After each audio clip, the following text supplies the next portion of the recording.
Okay, hi, morning. We are going to prepare the long lost Suan Pan. Okay, so this morning, what's going on is these are all the ingredients for Suan Pan. What we have is yam. Okay, this is the actual yam that we can actually get it from whether be it the wet market or at CNY or NTUC. Try to get those that is a bit fresh. Okay, you can see that this is a bit bright in color, so it's a bit fresh. Maybe it's like 1 to 2 days from the farm that's out in the wet market now. Okay, so these two yam you can actually buy at a go. Try to choose something that is hard at the back also, so that it should not turn bad. What's going on with these two yam is actually the total weight is about 1.5 kg. But after you kind of like cut off the skin and all the unused part, the remnants of it should be about 1 kg. Okay, so that's estimate about 1 kg that we need in order to make the Suan Pan. So in order for the Suan Pan to be successful, you need about maybe 1 kg of yam and 500 grams of tapioca starch or tapioca flour. Okay, you can buy 2 packets of this. 1 packet is about 500 grams. It's 500 grams. 2 packets, just in case there's a proportion of yam that is slightly more. You can actually have some sufficient flour to actually kind of like add on. Okay, so 2 packets of this. This is actually quite cheap. Tapioca flour, you can get it from whether be it Red Mart, CNY or NTUC. Okay, all should be about the same. I'm going to show you the process of preparing the dough first. And after preparing the dough, then we will kind of like keep the dough for cooking subsequently. And the subsequent ingredient that is needed for the cooking will be as such. So you need a bit of garlic and shallot, okay, maybe about 3 to 5 pieces. It's in order for it to be cooked together with the minced pork. Okay, so you need to chop it into small bits and pieces so that you can actually fry the minced pork. About 300 grams of minced pork subsequently to be added on to the Suan Pan. You also need this, which is the dry string. Okay, for this dry string, we usually take about 300 grams or so. Okay, 300 grams. So this one you can buy from anywhere. Seriously, don't need to choose especially the super big one because the big one is actually more expensive. This size should be quite okay. You just need to soak it for at least an hour. Okay, soak it for at least an hour. After that, cut that string into maybe about 2 pieces to 3 pieces. Reduce it. Okay, don't pound it. Just cut it to maybe about 2 to 3 pieces per string so that it's smaller in size. And then subsequently you fry it with oil, and then you go through the process of frying the string subsequently, which I will show you. I also need a bit of 好吃. Okay, so this 好吃 is more to increase the flavor of the dough. So as we are preparing the dough, we will add in a bit of 好吃. Subsequently, I will show it to you. This is also one of those that is shiitake mushroom, dry shiitake mushroom. You can get it from anywhere also, right? Try to choose those that is of a brighter color one, okay? And you need to soak this for at least 3 to 5 hours, okay, before you prepare it. After you just thin sliced it, okay, about 300 grams, thin sliced it, and then after you just fried it to a little bit of a golden brown, then you can actually mix it with the Suan Pan and serve it. So it's actually very nice. You need a bit of haoyu during the cooking process. This is the haoyu that I usually use. It's slightly better in grade, not the too big a bottle, which is more salty and lower in grade. So this one is less salty, yet the smell is better. And I use this dark soya sauce. Okay, this dark soya sauce comes with dates. Supposed to be a bit of sweet, not so salty. Okay. So usually for this haoyu and dark soya sauce, I need 1 teaspoon during the preparation process. So I'm going to show it to you subsequently, so let's not be too worried. What's not here in the ingredient is actually the spring onion. So I need a packet of spring onion and a packet of coriander. Okay, so coriander and spring onion, I usually will set it aside. Those who liked it will just add in during the eating. Those who don't like it, some don't like it. Seriously, coriander, if you mix it, some just don't eat it at all. So the one I usually set aside is up to you to cook and add into the ingredient. Okay, so if not, I will just start by preparing the yam. So what I do is I will cut away all the unused part. I will slice the yam into a quarter size thin slice. Okay, and then I will steam it for at least 20 hours. 20 minutes, sorry, not 20 hours, 20 minutes, okay? Just to make sure that the yam is fully cooked. Okay, so 20 minutes to make sure the yam is fully cooked. It's important for the yam to be fully cooked so that when you're preparing the dough, there will not be any hard residue inside the yam itself. Okay, so I say again, slice it thin. Okay, steam it, don't mix it in water, steam it, and then you can actually prepare it for the dough. Okay, so if not, yeah, the work starts now.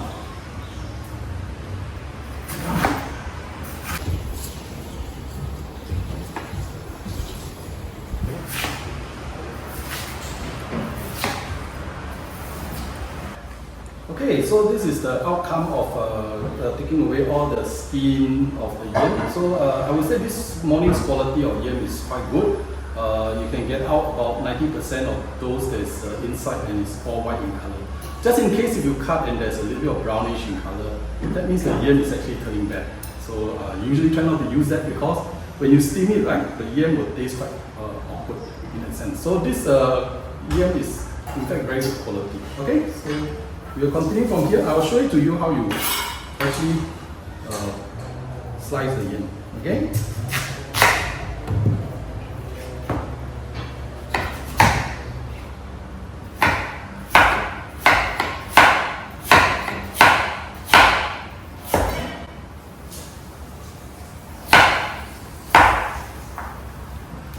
This is the outcome of what we want, okay, about the kind of size. Not too thick. Why? Because the steaming part of that 20 minutes may be unable to cook the whole yam. So we don't want to have a hard part in the dough as we're preparing it, right?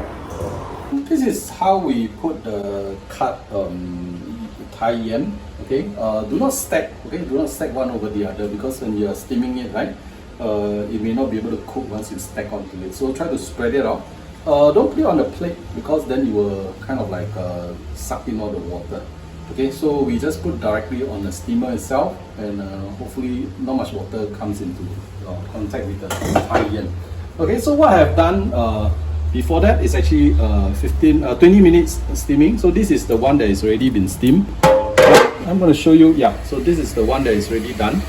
Okay, we're going to remove this and then we're going to soften it. Okay, right?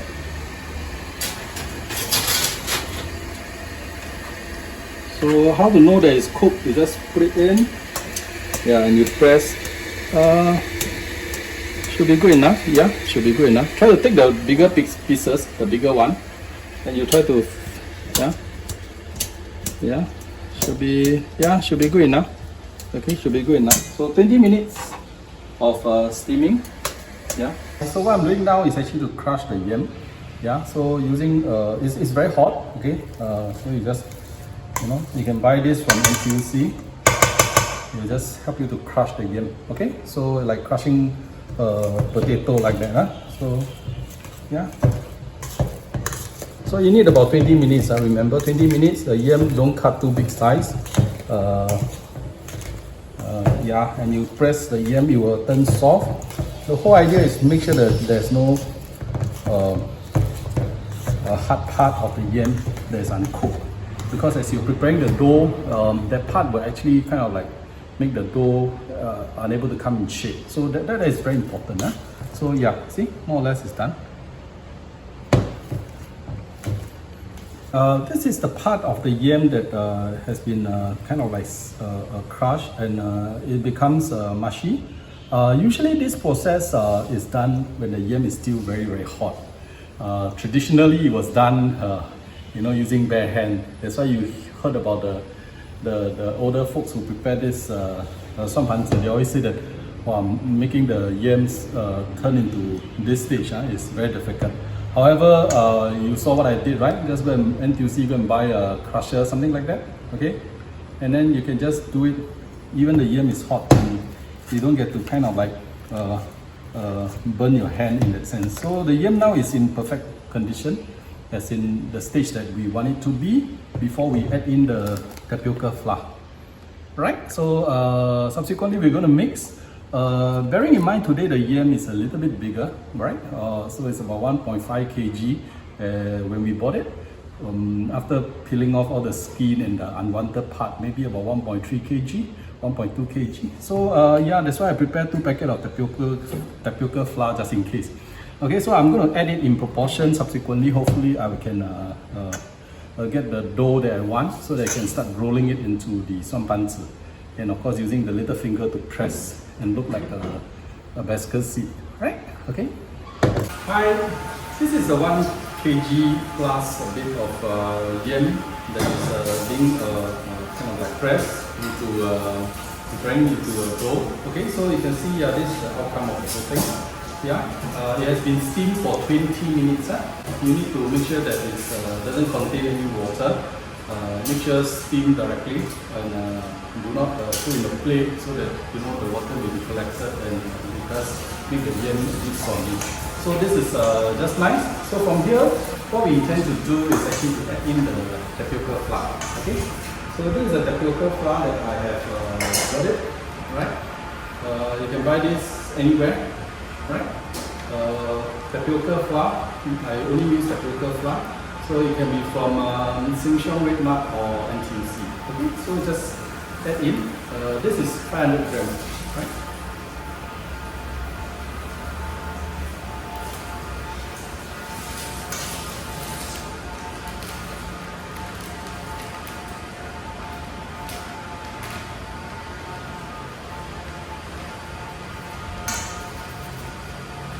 Together with this, I also add in a bit of the teaspoon of hao.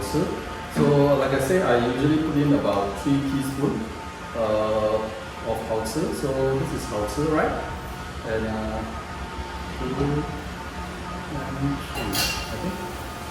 3. Maybe because today the portion is a bit bigger, so I usually maybe put a bit more, about 4 spoons, and that's about it. Okay, so I will put the hao aside. And then I will just start mixing the dough. Okay, so this part you may have to use your bare hand in order to make sure that the dough is formed easier, right? Rather than using this so-called device to try to press on it. So yeah.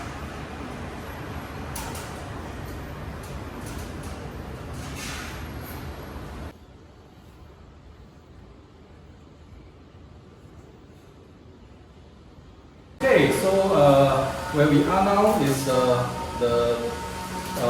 Thai yam of about 1 kilo with 500 grams of tapioca starch mixed together. Yeah, the outcome is as such, so it's about 2 to 1 in proportion, 2 to 1.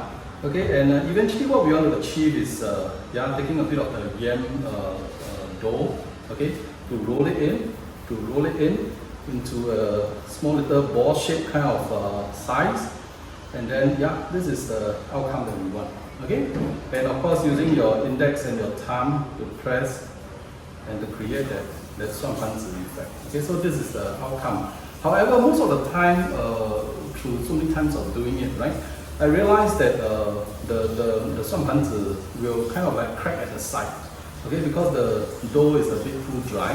So what I did over and above is to add in a bit of normal oil. It could be sunflower oil, any kind of oil. Okay, so it's about 1 teaspoon. Okay, sorry, 1 soup spoon. 1 soup spoon. So you just put a layer of oil onto the dough, and you kind of like continue to press for a few more times before you try to make that ball-shaped size Suan Pan. This will allow the dough to kind of like soften itself, so that it won't crack at the side. Okay. However, it will not change in taste. Okay. So this is a little bit of the secret that I do. Add a bit of oil into it.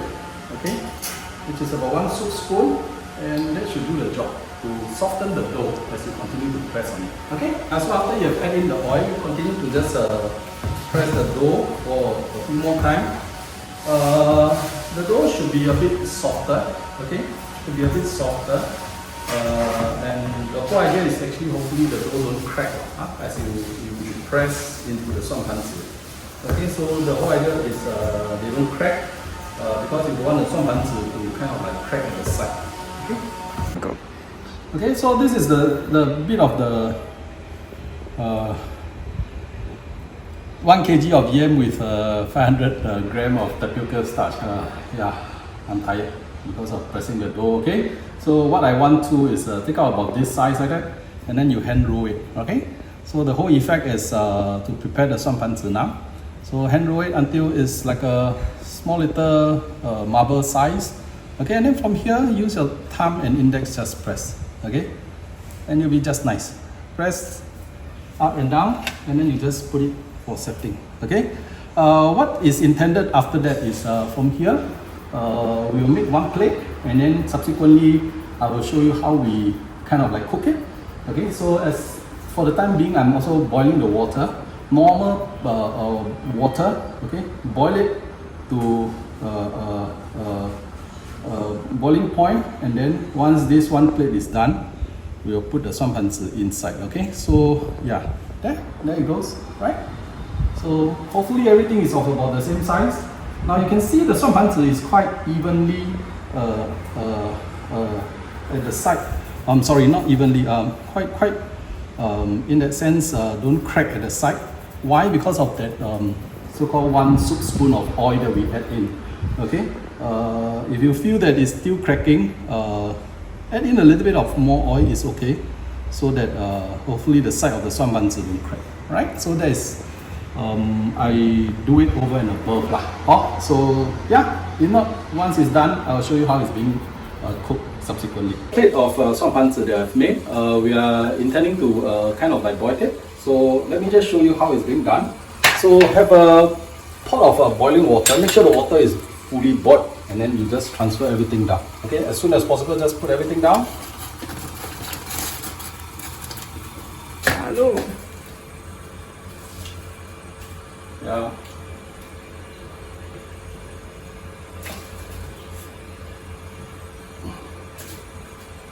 Okay, so the whole intention is actually to boil the Suan Pan.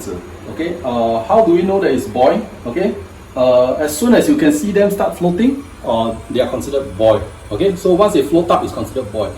But how to make sure that they are boiled evenly is get one of the scoop to go in. Okay, and hopefully they don't stick to each other. So that's not what we want them to do. Okay, so make sure as soon as they are floating up, they are considered boiled. Now prepare a pot of cold water. If you want, you can actually put ice on it if you really want to. But if not, then I think this cold water is good enough. Once it's boiled, you can actually scoop up the top layer of Suan Pan. Okay, so these are all considered boiled Suan Pan. The whole idea is to cool it down so that they don't stick onto each other. Okay, this is the part that's a bit tedious. Okay, once it's boiled, make sure that it's cooled down immediately. Okay, scoop up the top one. Okay, yeah. Then yeah, let it cool down as soon as possible. Okay.